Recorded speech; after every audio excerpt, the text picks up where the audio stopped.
Implementation and resource planning. So operational roadmap including resource allocation, so expansion into emerging markets. So kani siya is partnership ka or makipag-collaborate ka sa mga local filmmakers and introduce nimo ang mga affordable subscriptions in the key markets. So mag-start ka og partnership and content production by mid-25 and launch local subscription models by late 20s. So, ang budget niya is 27.5 billion for local content creation, licensing, and market expansion investments in regional data centers to improve streaming quality. So, muna sila imuhang bayaran. It's all about planning. So, diversification into gaming interactive content. Ang mag-develop ang Netflix og exclusive games and i-expand nila ang ilahang algorithm sa content formats, like mag-launch sila og gaming interaction and interactive content. And resource allocation, ang iyang budget ana sa ani nga plano is 16.5 billion, so approximately 300 million jud.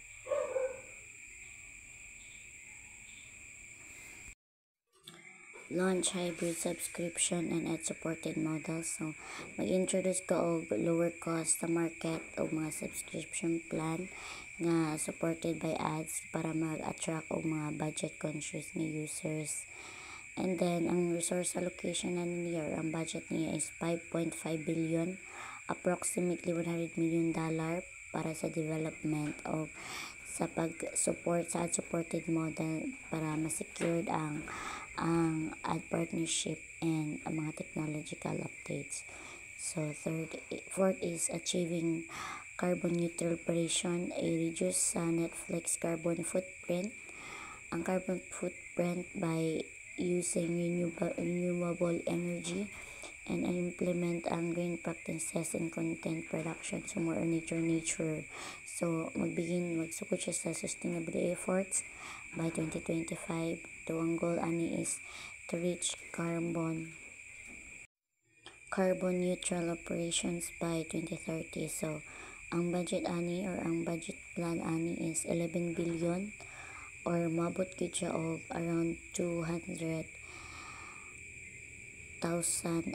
million dollar, but in peso 11 million para sa renewable energy nga infrastructure and sustainable production. Implementation strategy and contingency plans for potential challenges. So mo ni siya maplano sa mga potential nga mga challenges. Increased competition from new streaming services and likelihood of events occurring, so high, and impact of business high gyud siya. And priority number 1, solutions to deal with events. So enhance ang original content, so kailangan natural yun siya nga content, and production and diversity of offerings. So kailangan ang mga offers ani is nindot jud kayo. So how? Mag-invest in unique high quality content and collaborate with established filmmakers. So mo yun na siyang pinaka-importante. And then who? Mga content development team. So regulatory changes affecting content distribution. So mo yun na siya ang mga potential yung mga challenges and what are the strategy nga imong i-implement. So ang likelihood of event occurring is medium, and then ang impact on business is high good yung impact, and then priority number 2, and then solution to deal with event kuan siya mag-develop ka og strategy partnership with local distributions. And then how? Makipag-engage ka sa mga legal teams para ma-monitor ang regulations and adopt strategies accordingly. And then who? Legal partnership team. And then sunod nga potential nga challenge is ang major data breach affecting user information. So ang likelihood event occurring niya is medium high, and impact niya sa business is very high. And then priority siya is number 3, and then ang solution para ma-deal ang kato siya nga Ang potential nga challenge is mag-implement og advanced cybersecurity measures.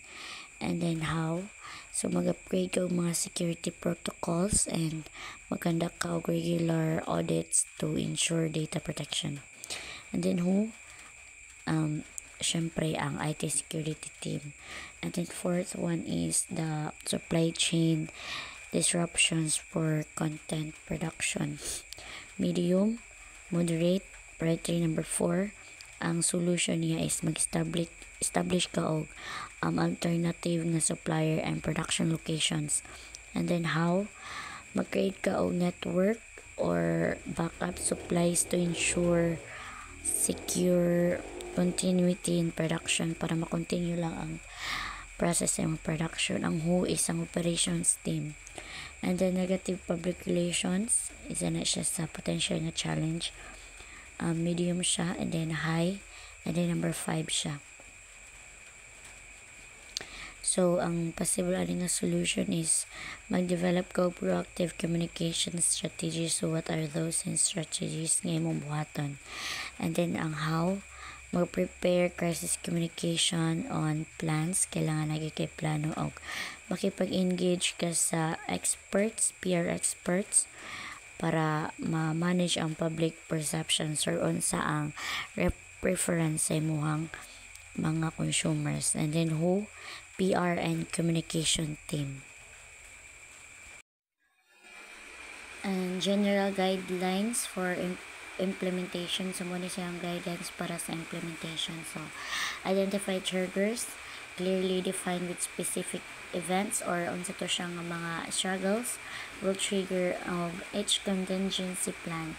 So, this ensure, kani siya ga-ensure niya siya nga ang tanayatan members, kabalo sila o unsaon kung kano sa sila mag-function and unsa ang ilahang responses with that problem. So, assign responsibilities. So, kailangan makabalo ang tanan kung kisang responsible para sa nga action or sa plan. So, this includes gina-identify ani ang rules and offer the content development team, legal teams, IT security teams, operations teams, and PR teams. So nag-establish communication norms, mag-set up of protocols for internal and external communication during an incident. So, ma-include ay determine mo ang kinsa imuhang i-communicate sa mga stockholders and unsaon nimo pag-update sa ilang permente. Kailangan imo po na siya ma-provide. And then, ang regular reviews and updates. So, ang schedule sa periodic reviews of the contingency plans para ma-ensure nga relevant and timely yun kaayo ang mga panghitabo. Kailangan mo silang i-update sa based on new risk or changes in the business environment. Kailangan each and every minute is imuha silang ma-update sa training and simulations. Mag-conduct of regular training or sessions and simulations para ma-test ang effectiveness sa kato siya nga plano ngayong gibuhat. So, kani siya is matabangan ani para ma-ensure nga ang team members are familiar sa ilang duties and sa ilang mga duties in times of troubles.